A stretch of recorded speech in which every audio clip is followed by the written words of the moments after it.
Thank you so much for being here with us this evening to talk a little bit about your film. We just watched it. It's my pleasure to talk to you about this film that I really loved. So let's just start. There are a lot of. I've just said to the audience that at any point they can join us. So so we don't have to wait till the end. So there are a lot of frameable shots in your film. It's sort of very metaphoric choreography. It's very beautiful. I was wondering if the film first came to you visually, or was it something else in some other way?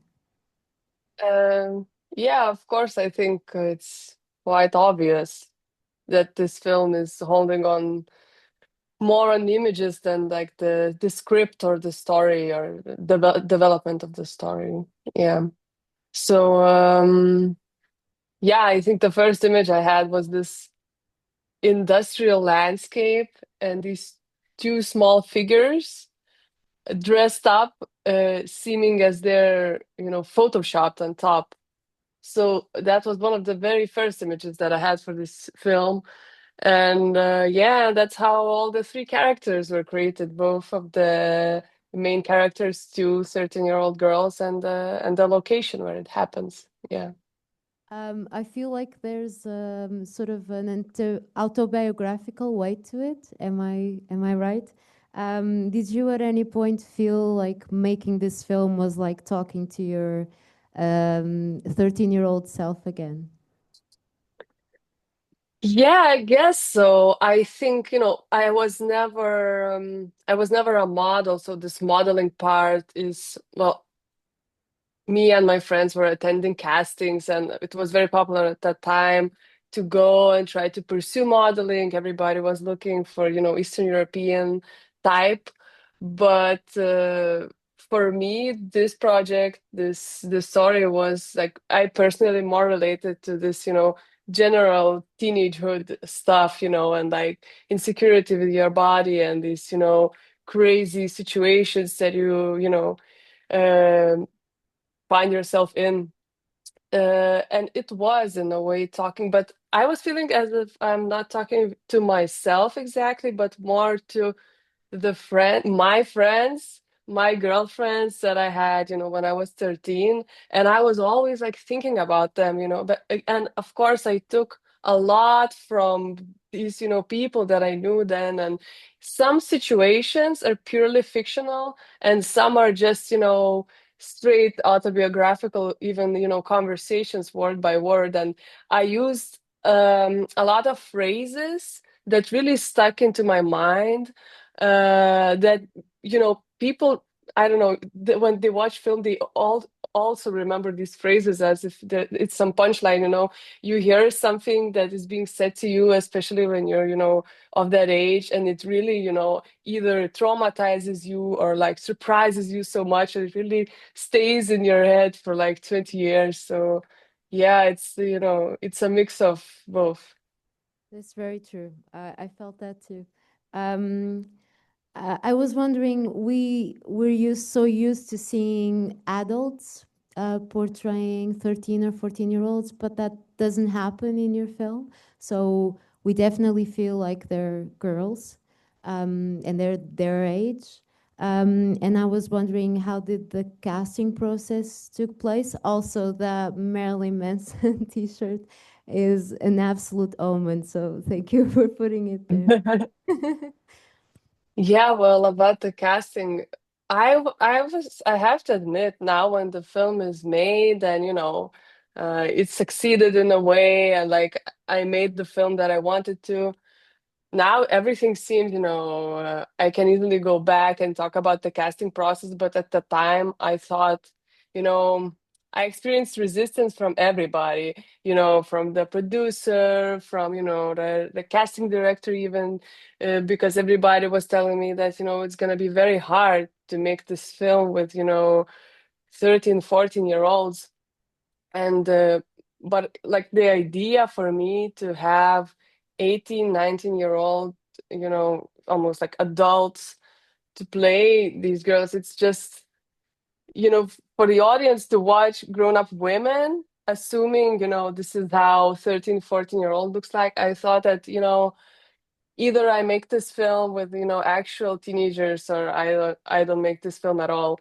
And it was very hard to find them, but I have to say, I was so surprised how great these teenagers were, that I met like hundreds of teenagers during the casting process, and they were so thoughtful and so understanding. And like, at first I was thinking that I will have to, give some information, and not, deep enough, or not deep enough with them, or like get too philosophical. But I mean, it was great, and I even took from these girls, a lot of things, and they created by themselves. And at the end, it was just very surprisingly amazing process, and the things that everybody was afraid of didn't really happen. So yeah, it was very nice to work with them more through imagination, and because they're like, personally, they are nothing like the characters that they portray.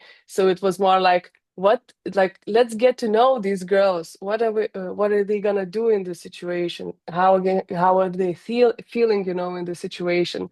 And it was very interesting for them to play this game, to not relate it too much to these characters, but try to understand them. And it was very fun game, because sometimes they were like, I don't understand why Maria is acting like this. I would never do that. Why is she doing that? And it was very nice. But there was no problem for them to imagine, they could imagine everything, because when I was telling, I caught myself, telling to Yeva, who played Christina, so this is, you swallow this pill, and there's this worm in your stomach. And I thought, like, what on earth am I saying to a 13-year-old girl? Like, is it possible to understand? But like, she had such an imagination that she really, she got it instantly, and she tried to, explore this kind of, like, improvise this feeling. And I was very, very surprised. Like, this work with the teenagers really, really was very nice experience for me. Did you feel like, while we were talking, I was thinking, did you feel like the two generations sort of differ a lot as women, yours and theirs? Was there a lot of conflict, or not so much? Were they more open in a way? They were definitely more open. I remember, like, of course, when you do a casting and you invite a person for the first time, if it's a teenager, they're very shy. You cannot, evaluate their, capabilities and acting. It's nonsense. So we did these, workshops when all the teenagers were together, and they were improvising, and we met several, a lot of times actually. And I thought, wow, I mean, they were so open to speak about things. They have a vocabulary even. And I was just having these flashbacks when I was 13. I was afraid of everything, I couldn't even, I think I just started to reflecting on life in general, and like, when I was 17 or 18, because they have, I was surprised that they have this vocabulary, and they, openly can talk about things. But another thing is that, I remember when we were discussing the script, like, the teenage, actors said, yeah, we can speak and we understand, but the thing is that we lack experience, like physical experience, because we are in our phones all the time. So it was very interesting that they said, wow, these kids go out and like go to these crazy parties and do these crazy things, and we're just come back from school and scroll and like experience everything through our screens. So it was, you know, uh on one side they're very open and have vocabulary and articulate their feelings.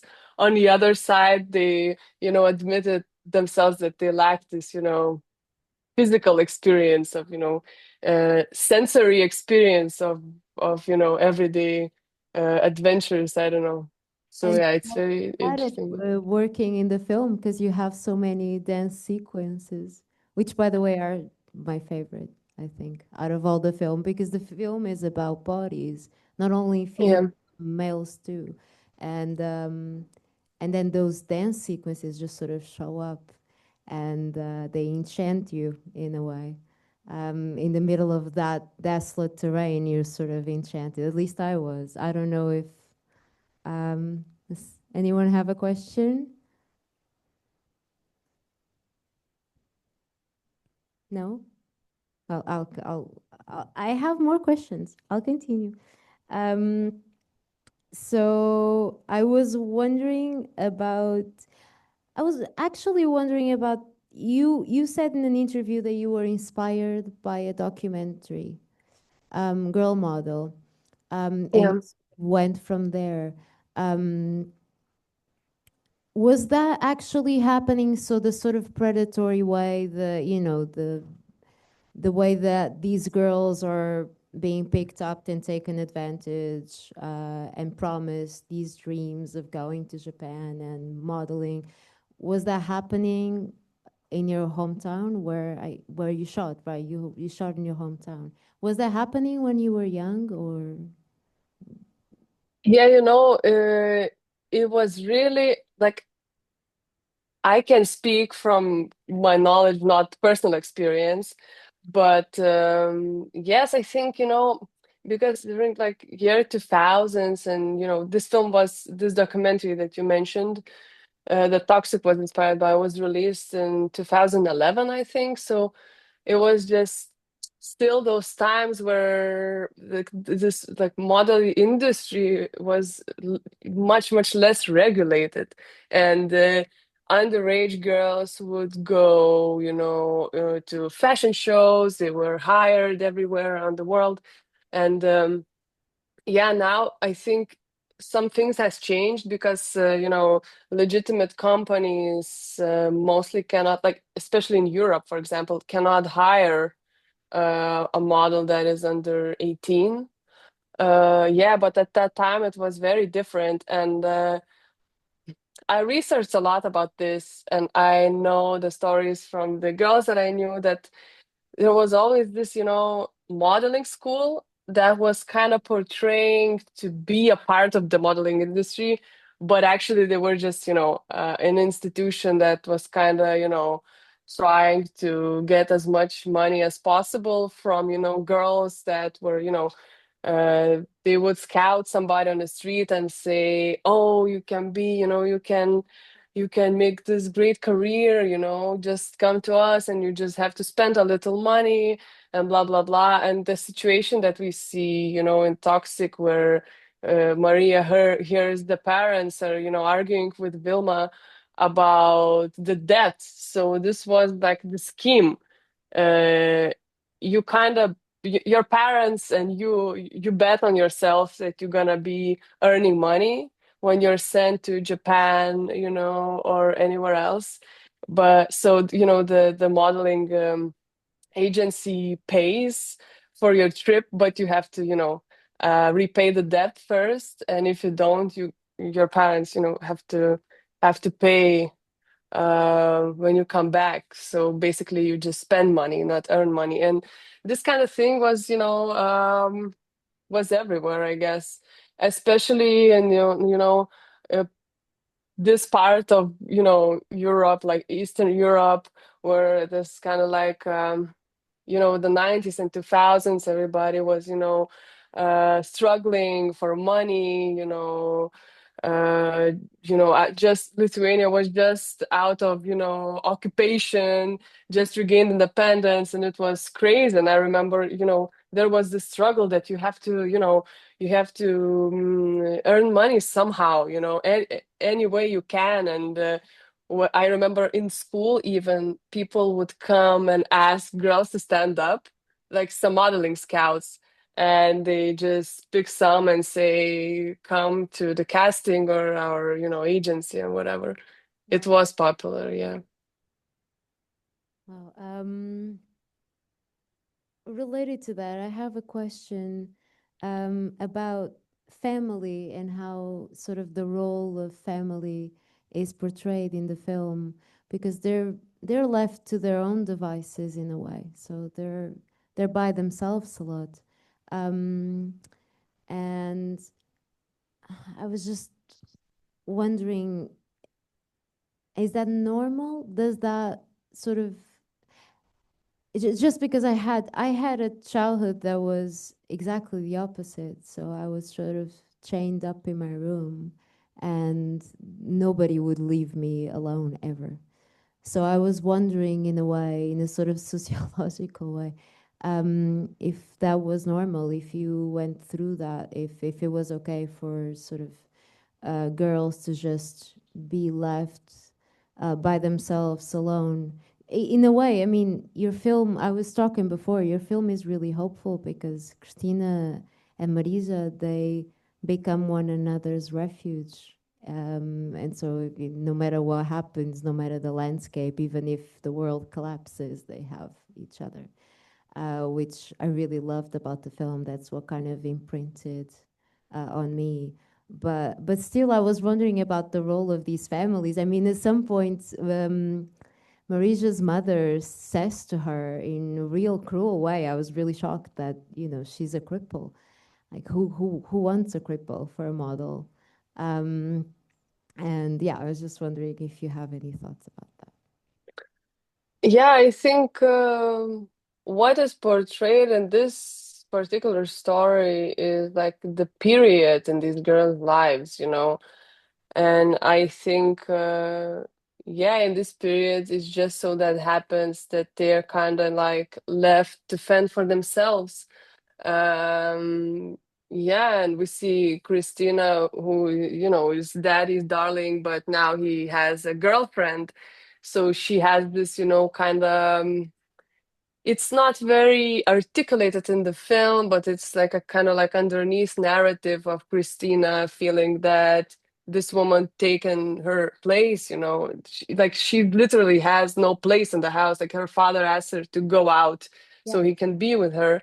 yeah, So Christina struggles with that she's kind of like thrown out, her father has another he has a girlfriend, and with Maria, yeah, she's left by her mother, forced to stay there in a place where she doesn't want to be. But that was the arc that I wanted to do. That, at first we see Maria, calling her mother, and she's attached to her and asking, when are you gonna take me, and, after some time passes, she kind of roots in this place and it doesn't seem so dark to her. She has friends, she kind of like builds a life there. She has Christina and she has some adventures, good adventures, bad, but still, she lives there. And when her mother comes, she says, no, you cannot, drag me away again. I'm rooted here. So this was my thought of showing that sometimes it doesn't matter what the place is. It's, when you're a kid or, a teenager, it's all about the experience. And I remember like I grew up in a very, kind of like grim environment. But I have great memories about, these crazy adventures that were absolutely dangerous, with my friends when we were 13, going with these very dangerous guys somewhere. But I have this memory that is kind of like fun, that this very adventurous things, and this grim environment and this objective reality is kind of dissolves, and there is just this childhood fun, so funny you know, stories. it's not dangerous. It's fun. Yeah, yeah. So like this thing is kind of like distorted, and so I was thinking about that a lot while making this film, and showing these characters going through. So for me it's weird when people say, oh, but this is so dark and it's so sad and depressing, and I completely realized that for me, like, certain details and certain landscapes have completely other meaning than objectively, because I'm attached to it, because there is a certain nostalgia, and certain romantic feelings, even though like objectively I understand that people see it as a very, very grim stuff. But I think we can feel it. There's a sort of we can feel that romance kind of with the landscape. I felt it. I don't know about you. Any questions? No? Nobody has questions? Hmm? Ask one thing. Hello. There's a lot of grain in the image. It's not, and it looks like it's kind of it's film, it's print, it's a print. Is that intended? I mean, it's supposed to be like an old film or an older film from other time. What was your objective with that? Yeah, I'm trying to understand if this is like purely technical question or more aesthetical question. But this film was shot actually on digital, Okay. and it was transferred onto analog film, like physically transferred. There is this process with the laser that is done in the laboratory. So they kind of put the film, which is already edited, on the analog and then scan it back. So this grain that you see, it's actually analog. But when we were making this process, there was a way to, you know, manipulate everything because we had digital footage, we had analog, we had separate grain, analog grain. So uh, we were in a position where we, in post-production, we could, put as much grain as we wanted. And the idea was to create this nostalgic feeling, but visually it's not as grainy as if we would shot the film on 16 millimeter, which would be very, very, very grainy. So I wanted to have this subtle nostalgic feeling, but still everything to be sharp, and we used wide lenses, so you see everything quite sharply, and the background, because it was very important all the time to show like the context, of the interior and exterior. When we see characters, there is no blurred background. But I guess this is just a style that I really personally love, that I remember working in this, very similar style since the first films in film school. Yeah, I don't know if I answered your Yeah, question. yeah, yeah, completely. Thank you. Thank you. That's exactly what I wanted to know. Great, great. Because it really looks like a 35 print. Yeah, because it was 35, it Okay, was projected on 35. Yeah, but still it's different than shooting on 35, definitely. okay. Thank you. I was just wondering, you spoke a little bit about this before, but I really love that bit where we see we see Christina combing a Barbie's hair and smoking at the same time, which I was also doing at 13. So, so I was wondering, do you feel like that time in place, a sort of 13, 14, is when we're losing our childhoods, but at the same time, not so much?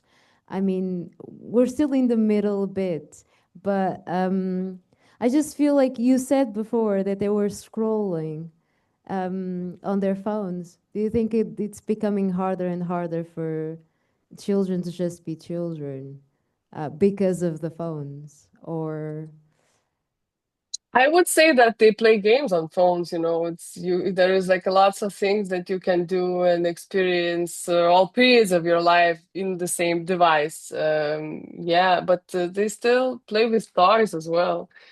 I don't know, this is why I chose the story about specifically 13-year-olds, because it's so there's so much contrast, because you kind of want to be very grown up, but at the same time you're still attached to, your toys. And actually, this scene came up when I remember we were preparing for the shooting already. It was like a month before, and like in the production office, ladies that work, on the production were, talking about the film and kind of like jokingly saying, yeah, this is like when you have Barbie in one hand and cigarette in the other hand. And I thought, wow, this could actually be a great, like, very straightforward way to express this idea about the age, a comment. It's you only need one shot for this. And I am so happy that we shot it. It was like an extra shot added to some other scene. We spent like 10 minutes doing it, but yeah, because it really, for people who don't get the idea, like about this peculiarity of this age, of like being in between. So this shot really explains a lot to many people. Yeah. It's perfect. It definitely spoke to me. Um, I'm gonna be very unoriginal. I know you've said this in interviews before, but I kind of want to ask so people can hear it. So you've said that the title in Lithuanian is different, so it's untranslatable. Like we have a lot of words here that are also untranslatable, and I think Yeah. very cool. How do you say it? Aki pleza? Akiplesha. Yeah. She. Akiplesha. Yeah. Mm, can you tell us what it means exactly, how it relates to the film? Yeah, it actually, like, literally it's made of two words. Like this one word made of two words. One of the words is eyes and the other word is tear. Like tear, like scratching, So basically, a kiplasha is a person who like tears your eyes out, like a completely rebellious, obnoxious, against the system and, outrageous. But this is a word that is not frequently used, I guess. Now I think we revived it a little bit because I even saw, in some news reports and, people kind of like, remember this word in Lithuanian because it's more, from the times of our, grandparents. Because I remember my grandmother using this word. So it's also a link to some, to some past generations and something that is forgotten. And usually grandmas would call their grandchildren akipleshas, when they did something wrong.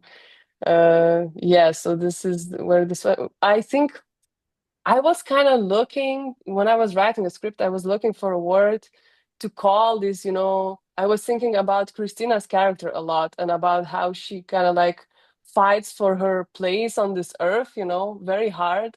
And that sometimes you have to be very obnoxious person to, to survive. Mhm. Because if you're, being a girl, if you're always try to be nice and be likable, it leads you to hell. Sometimes you have to be a very, very terrible, to people to just survive. So I was thinking a lot about that, and I was looking for a right word, and this just popped up, and I used it as a working title, but later on I couldn't remove it because it sounded nice. I don't know, like I liked the sound of this word, but it wasn't translatable to English, and yeah, I just thought of a new word, and toxic is, a kiplesha could be like. You could call toxic person a kiplesha, but I think toxic as a word kind of like has more themes under the umbrella, more themes of this film, toxic relationships, toxic beauty standards, toxic masculinity, toxic environment, even, everything. So yeah, it's different, but I like to do it. I think if you translate a word, sometimes you lose meaning. So sometimes it's better to just think of a new one. I agree with you, definitely. That happens to us in this country too. Well, uh, is there any more questions, comments? No? Well, thank you so much. Thank you for your film, and Thank you. please make another one so I can write about it, so I can talk to you again. I will try my best, I promise. Thank you for a great conversation. Bye. Thank Bye. you. Bye.